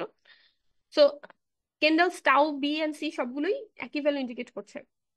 সো একটা ছোট্ট এক্সাম্পল, যদি আমার কাছে ক্যাটাগরিক্যাল ডাটা থাকে, সেখান থেকে যদি আমি ডাটাটাকে আসলে লেভেলিং করি 1 2 3 4, মানে অর্ডিনাল ওয়েতে আমি যদি সেটাকে লেভেলিং করি, এবং লেভেলিং করার পর আমি যদি দেখতে চাই যে আসলে আমার তাদের মধ্যে অ্যাসোসিয়েশন আছে কিনা, সেটা দেখার জন্য the easiest and shortest form হচ্ছে ক্রসট্যাব। এবং ক্রসট্যাব থেকে আমরা খুব সহজেই এই মানে এই মেজারমেন্ট গুলো, যেমন সোমারসডি, গ্যামা, কেন্ডেলস, এই সবগুলোর মাধ্যমে তার স্ট্যাটিস্টিক্যাল সিগনিফিকেন্ট দেখতে পারি, as well as Pearson chi square test, যেটা আমার আসলে গুডনেস অফ ফিট বুঝায়, অথবা এলার টেস্ট, যেটা আসলে আমার গুডনেস অফ ফিট বুঝায়, আমার ক্রসট্যাবটা অ্যাসোসিয়েশনটা এখানে ঠিক আছে কিনা, সেটার জন্য আমি এখানে সিগনিফিকেন্ট রেজাল্ট পেয়েছি। সো এই জিনিসটা একটা ছোট্ট কিছু পিকচার অ্যাটাচ করে আহ আপনাদের ইতে দেওয়া ছিল, লেকচার শিটে দেওয়া ছিল। লেকচার শিটে একটা ছোট একটা, যেমন এসপিএসএস এর জন্য বলা হয়েছিল go to variable view. Variable ভিউতে আমরা আসলে এক্স এবং ওয়াই, যেমন এখানে দেওয়া আছে সোশিও ইকোনমিক কন্ডিশন এবং রেসিডেন্স, দুটোর জন্য আমরা ভ্যালু গুলোকে ডিফাইন করে নিয়েছিলাম, এবং মেজারমেন্ট ছিল অর্ডিনাল। সো আমি যদি এক্স এবং ওয়াই ডেটা ভিউতে গিয়ে এই ভ্যালুগুলো পুট করি, তারপরে আমি কি করব, আমি যাব অ্যানালাইজে যাওয়ার পর আমি যাব ডেসক্রিপটিভ স্ট্যাটিস্টিক্স এবং ক্রস ট্যাবে। সেখানে আমি আমার দুটো ভেরিয়েবলকে এক্স আর ওয়াই মানে রো আর কলাম হিসেবে পুট করলে, আমি যদি এই স্ট্যাটিস্টিক্স এই সেলের মধ্যে যাই, সেখানে আমি ইজিলি আমার অরিজিনাল যে অ্যাসোসিয়েশন গুলো আছে সেগুলোকে আমি আসলে ক্লিক করে দিতে পারবো। সো রেজাল্ট এখানে, এখানেও সেম টাইপের রেজাল্টই দেখা যাচ্ছে। এই যে Pearson chi square, likelihood ratio, likelihood ratio মানে হচ্ছে জি স্কয়ার। সো এখানে সোমারসডি, তারপর হচ্ছে এই গামা, ক্যান্ডেলস সবগুলোই দেওয়া আছে। সো আপনাদের প্লিজ কোনো প্রশ্ন থাকলে আমাকে একটু বলেন। আজকে যা পড়িয়েছি বিষয়গুলো খুবই সহজ, একদমই কঠিন কিছু না। আপনাদের কোনো কিছু বলার আছে? আপনাদের জন্য ফ্লোর ওপেন হচ্ছে, আপনারা আনমিউট করে নিজেদের মানে অভিজ্ঞতা জানাতে পারেন, কথা বলতে পারেন। আচ্ছা ম্যাম, এইখানে মানে আমাদের যদি ক্যাটাগরি ভেরিয়েবল গুলো অর্ডিনাল হয় তখনই আমরা এইসব অ্যানালাইসিস করব। যদি নমিনাল হয় তাহলে কোনো এই অ্যানালাইসিস গুলা অ্যাপ্লাই করা যাবে না। না, বিষয়টা তা না। যদি আপনি নমিনাল হয়, সেক্ষেত্রেও আপনি অবশ্যই লাইকলিহুড রেশিও টেস্ট এবং কাই স্কয়ার টেস্ট অবশ্যই করতে পারবেন। কিন্তু ইভেন আপনি সেখান থেকে এই যে যে অর্ডিনালের গ্যামা, সোমারসডি অথবা হচ্ছে এই টার্মগুলো বলছি, সেগুলো আপনি বের করতে পারবেন, কিন্তু সেটা আসলে কি বলা যায়, মানে লজিক্যালি কারেক্ট হবে না। নমিনালের জন্য আমাদের কিছু আলাদা, একটু বলছি, নমিনালের জন্য আমাদের কিছু আলাদা মানে মেজারমেন্ট আছে, যে মেজারমেন্ট গুলোর মধ্যে এই যে এই টার্ম গুলো আছে, phi, Cramer's V, lambda, uncertainty, contingency coefficient, এই জিনিসগুলোও কিন্তু আমরা দেখাবো। আমরা আজকে যেটা দেখালাম সেটা হচ্ছে যে যদি আমাদের কাছে অর্ডিনাল ডেটা হয় সেক্ষেত্রে আসলে আমাদের কি কি মেজারমেন্ট হতে পারে। আপনি কি আমার আমার এটা দেখতে পাচ্ছেন, উইন্ডোটা? হ্যাঁ, হ্যাঁ, হ্যাঁ, দেখতে পাচ্ছি। তো আমি যদি নমিনালের জন্য, মানে আমার ডেটা যদি ট্রুলি নমিনাল হয়, তাহলে আসলে সেখান থেকে গ্যামা বা সমারসি বা ক্যান্ডেলস টাও দিয়ে আসলে কি বলা যায়, ইন্টারপ্রিট করাটা আসলে জাস্টিফাইড হচ্ছে না। সেক্ষেত্রে আমরা আসলে ক্র্যামার্স ভি অথবা পাই বা ল্যামডা এই টার্মগুলোতে থাকবো, এবং সেখানে এই কন্টিনজেন্সি কোএফিসিয়েন্ট বলে একটা ভ্যালু আছে, যেটা হচ্ছে প্রত্যেকটা সেল ফ্রিকোয়েন্সির জন্য আলাদা কোএফিসিয়েন্টকে আসলে ইন্ডিকেট করে। আচ্ছা, সো আমরা এখানে, আচ্ছা, সো আমাদের যে আমরা যে সাপোজ কি বলে এই যে রিলিজিয়ন ভার্সেস ডিগ্রি, সো এইখানে আমরা কতগুলো আসলে মানে কতগুলো অবজারভেশন কালেক্ট করবো, নাম্বার অফ স্যাম্পল বা ওইটা অনুযায়ী পাওয়ার, মানে আমাদের স্টাডির পাওয়ার কত হবে, সো এই মানে এই রিলেটেড মানে আমি যদি বলি কোনো বার বা ইয়ে আছে কিনা বা সেটা কিরকম। আমি বুঝতে পারিনি, আবার একটু বলবেন। মানে মানে আমাদের আমরা আমরা এই অ্যানালাইসিস এর জন্য কতগুলো আসলে অবজারভেশন কালেক্ট করতে হবে, যেমন আমরা যেমন ইয়ার ক্ষেত্রে সাপোজ অন্যান্য যেমন সেন্ট্রাল লিমিট থিওরেমের ক্ষেত্রে আমরা 30 স্যাম্পলস, সেরকম একটা আমরা যে এইটা স্ট্যান্ডার্ড, সো এই টাইপের অ্যানালাইসিস এর ক্ষেত্রে কত স্যাম্পল কালেক্ট লাগবে, আমার কত অবজারভেশন লাগবে, এটা আসলে স্ট্যাটিস্টিক্যালি সিগনিফিক্যান্ট দেখানোর জন্য ওই টাইপের কোনো লিমিট বা ইয়ে আছে কিনা, কতগুলো অবজারভেশন আমার কালেক্ট করতে হবে। আচ্ছা, একটু বলে রাখি, আপনার স্যাম্পল সাইজ যত ছোটই হোক না কেন সেখান থেকে আপনি কন্টিনজেন্সি টেবিল ফিট করতে পারবেন। আচ্ছা, এখন প্রশ্ন হচ্ছে মডেল ফিটের ক্ষেত্রে, যেমন আমরা বলছি যে গুডনেস অফ ফিট, যেমন কাই স্কয়ার টেস্টের কথা বলছি, এখন কাই স্কয়ার টেস্টের ক্ষেত্রে এ ধরনের কিছু বার আছে। যেমন আহ, যদি আমার আমি যদি মানে কন্টিনজেন্সি টেবিলের ক্ষেত্রে কাই স্কয়ার টেস্ট করতে যাই, তাহলে একটা রুলস হচ্ছে যে কোনো ক্লাসে বা কোনো সেলের ভেতরে এক্সপেক্টেড কাউন্ট যদি ফাইভ ফাইভের চেয়ে ছোট হয়, দ্যাট মিনস আমার যদি কোনো একটা সেলের অবজারভেশন যদি ফাইভের চেয়ে ছোট হয় এবং এই ধরনের সেলের সংখ্যা যদি আমার টোটাল সেলের 20%-এর চেয়ে বেশি হয়, তাহলে আমার মানে কাই স্কোয়ার টেস্ট সিগনিফিকেন্ট হবে না এবং কাই স্কোয়ার টেস্ট রানও করবে না, মানে সিগনিফিকেন্ট রেজাল্ট দিবে না। এটা হচ্ছে কাই স্কোয়ার টেস্টের একটা লিমিটেশন বা কন্ডিশন, যে প্রত্যেকটা মানে ইচ ক্লাসের cell frequency should be greater then 5। আচ্ছা, আর আপনি যদি বলেন যে সোমার্সটি অথবা হচ্ছে গ্যামা অথবা হচ্ছে কেন্ডেলসটাও বা কনকর্ডেন্ট ডিসকর্ডেন্ট পেয়ার বা কনকর্ডেন্স, এই অ্যাসোসিয়েশন গুলোর জন্য কি কোনো আম, ন্যূনতম বা মিনিমাম নাম্বার অফ স্যাম্পলের প্রয়োজন আছে? উত্তর হচ্ছে না, আপনি যে কোনো স্মল স্যাম্পল সাইজের জন্য এই কাজটা করতে পারেন।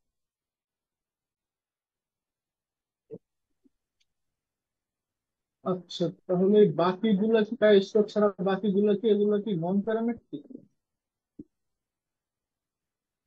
আচ্ছা, আহ কথাটা, হ্যালো, আচ্ছা, হ্যাঁ, আহ, হ্যাঁ, কাই স্কোয়ার টেস্ট যখন আমরা বলি, দেখেন কাই স্কোয়ার টেস্ট কিন্তু প্যারামেট্রিক এবং নন প্যারামেট্রিক দুটোকেই বোঝায়। হ্যাঁ, গ্যামা বা এই যে সোমার্সটি এবং কেন্ডেলসটাও অবশ্যই এই বিষয়গুলো নন প্যারামেট্রিক টেস্টের ভেতরেও থাকে, মানে টেস্টের ইনক্লুডেড। তার কারণ হচ্ছে যে এখানে আমরা কিন্তু আসলে কোনো ট্রু প্যারামিটার ইউজ করি নাই। সিম্পল আমরা আমাদের ডাটা সেটে কতগুলো পেয়ার আছে ম্যাচড, কতগুলো পেয়ার আছে আনম্যাচড, তার উপর বেস করে নাম্বার অফ অবজারভেশনের উপর বেস করে আমরা কাজগুলো করেছি। সো এটাকে আপনারা নন প্যারামেট্রিক টেস্টও ভাবতে পারেন। ঠিক আছে ম্যাম, থ্যাংক ইউ। আর কারো কোনো প্রশ্ন আছে?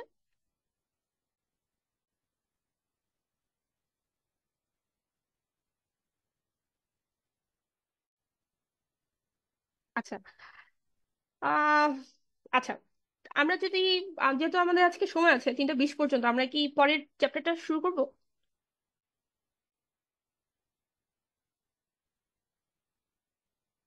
আমাদের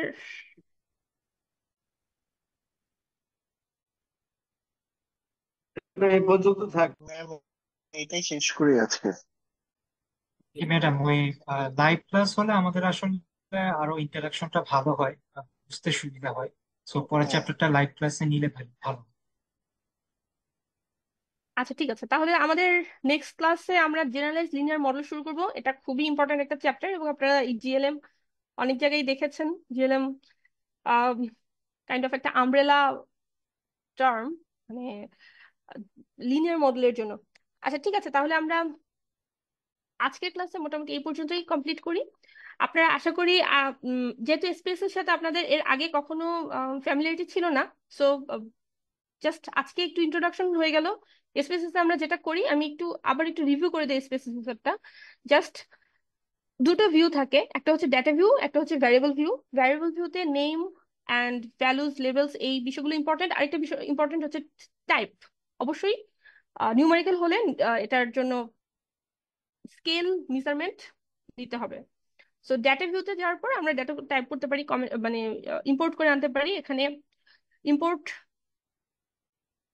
মানে নতুন ডাটাবেস থেকেও নিয়ে আসা যায়। ও আচ্ছা, আরেকটা ভালো জিনিস সেটা হচ্ছে যে আপনি ডাটাটাকে ট্রান্সফর্ম করতে পারবেন। যেমন আমি একটু এটা নিয়ে একটু 1 মিনিট দেখাই। যদি আপনি একটা সেম ভেরিয়েবলে রেকর্ড করতে যান, সেটাও করতে পারবেন।